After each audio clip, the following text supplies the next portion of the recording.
Hi everybody, welcome to Cap at Home in Gold, Detroit. I'm Miss Rachel and today we are going to make Faith Ringgold inspired quilt art. So let's hop on over to the table so I can show you what you need and how to make it. Alright, so we are going to create a portrait that has some quilting kind of applications or some quilting techniques used with it. So if you haven't heard of Faith Ringgold, I would encourage you to go over to Google and find out exactly who she is. She is an artist, a painter, and a quilter who has created some really cool artwork. This is her name, Faith Ringgold. And just find something that speaks to you. She has a lot of different pieces spanning from like 3 decades worth of work. So you will definitely find something that can inspire you. But I would encourage you to do that research yourself so you can get the inspiration. And I don't want to like give you too much because everybody's is going to be different. So I don't want you to feel like you're doing anything wrong. Go ahead and check her out, Faith Ringgold.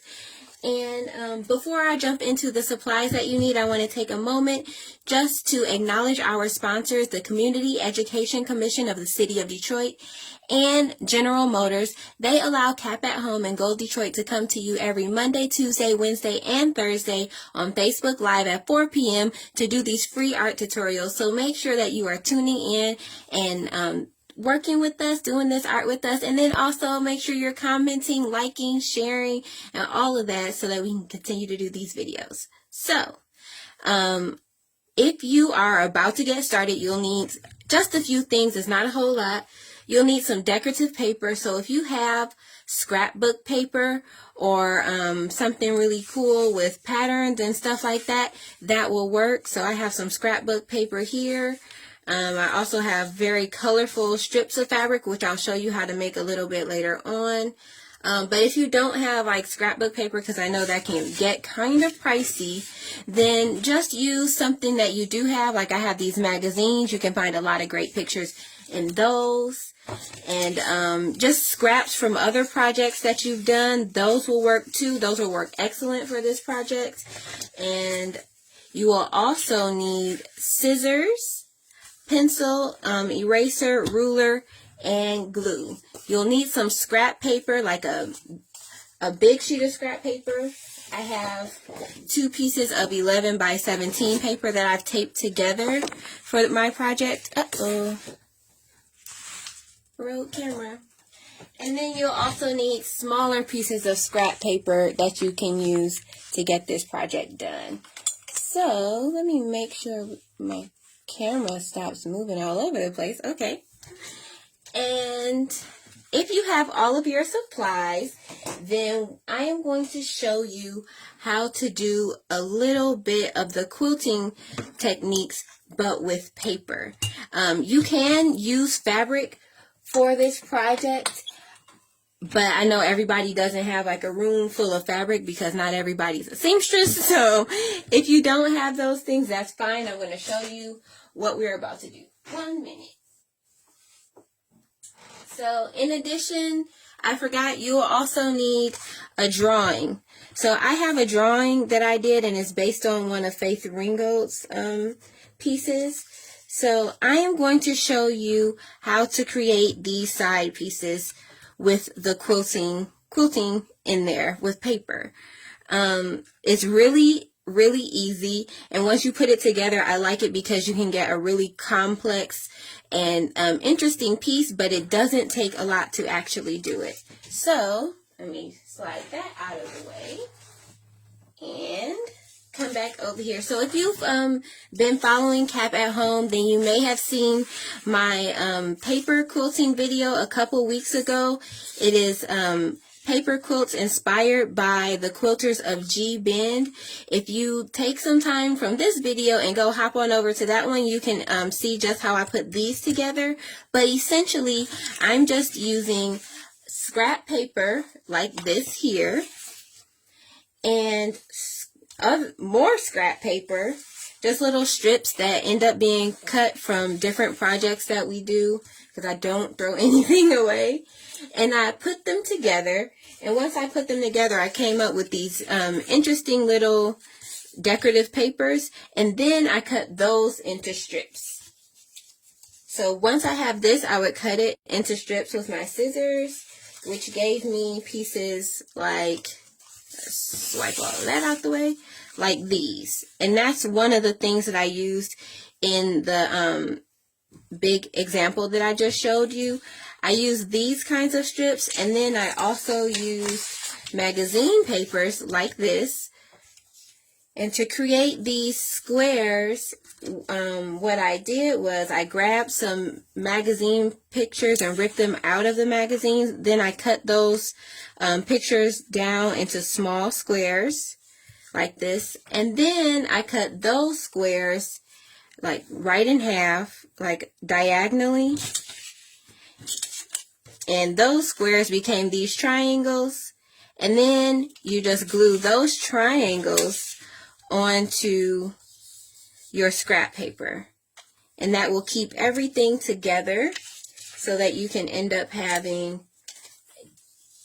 interesting quilted pieces like this.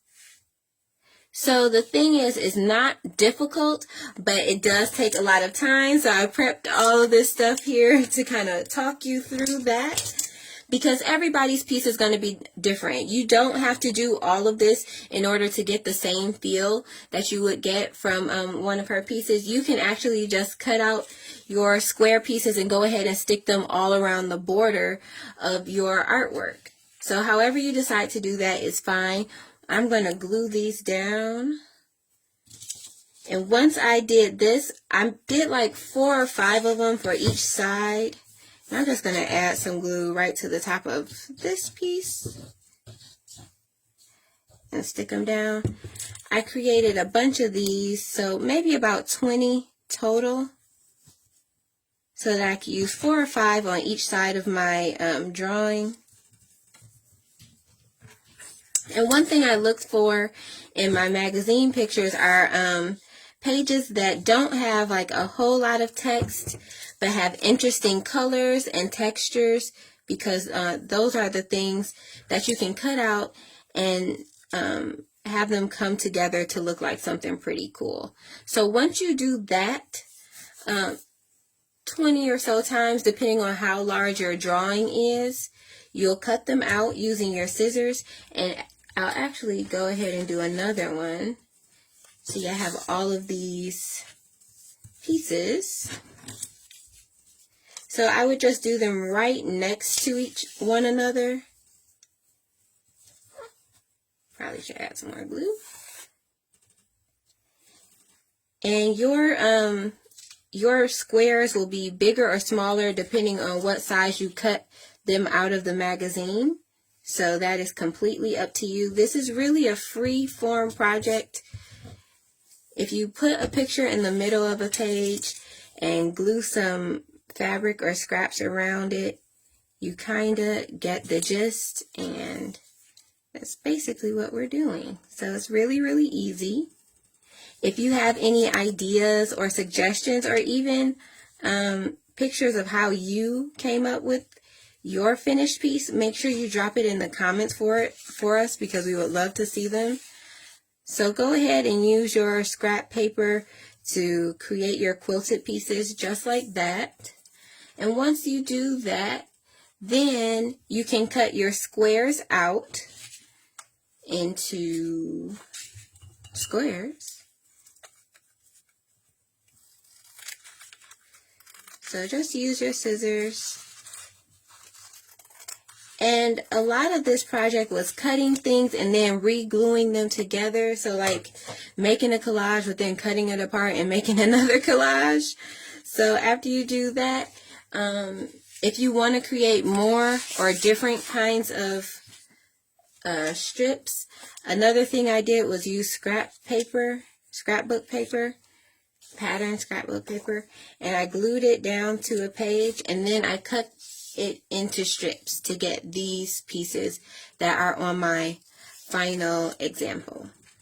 So if you have any questions, make sure you drop them in the comments, but I feel like this is kind of self-explanatory, but I'm kind of biased because I've been working on mine for so long. So let me grab my example. And I'm just going to show you or talk you through how I glued everything down. So for the quilted pieces, I used a piece of scrap paper, like a strip. And I have one over here. Go. Just a strip of scrap paper. And then you want to grab one of your quilting pieces and you can just glue them right next to each other. Or you can mix them up, and that's what I did. I have the quilting pieces here, and then the G-bend strips on either side, and then these are my scrapbook paper strips. So you can play around with how you want your border to actually look. That's one thing that I did. I end up like playing around with it a whole lot. You can kind of get lost in the sauce with that. So have fun, make it creative. And you don't have to do it like this. This is just the way that I did it. There's no right or wrong way to put this together. However you plan to do it is fine. So just kind of create your borders. This is what mine looked like. And then, let's slide this off. I have these two pieces of background paper. I'll flip this over so you can see.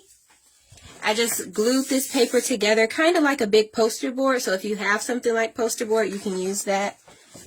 And I glued my drawing to the middle.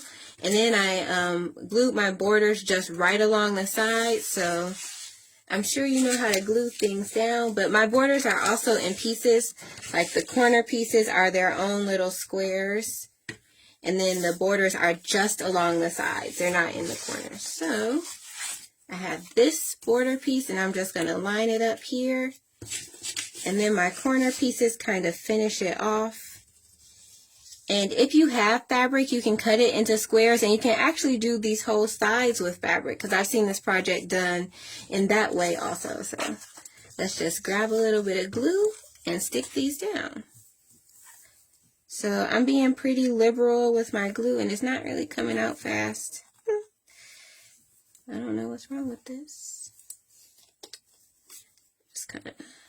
Just gonna add it here and actually spread that out with some of my scrap paper. Cool. Kind of spread that out so that everything sticks down.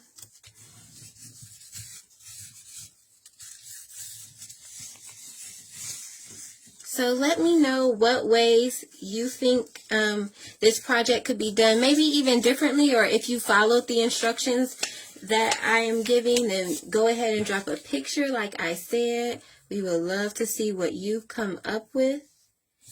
And also, if you found out an interesting fact about Faith Ringgold, put it in the comments. Drop us a little comment so we can all learn about all the things that she's done and how exactly she inspired you for this project. So I know you guys know how to glue stuff to paper. So as I'm doing this, I just want to remind you to make sure you come back every Monday, Tuesday, Wednesday, and Thursday at 4 p.m. on Facebook Live to see new videos sponsored by the Community Education Commission of the City of Detroit and General Motors. So once again, I'm Miss Rachel. This is Cap at Home and Gold Detroit's live art tutorials. Thank you so much for joining us. Hopefully you take some time to complete this super simple free-form project and drop us a comment or email us at cap@collegeforcreativestudies.edu. We would love to see what you've done. Thank you so much for joining me. See you next week. Bye.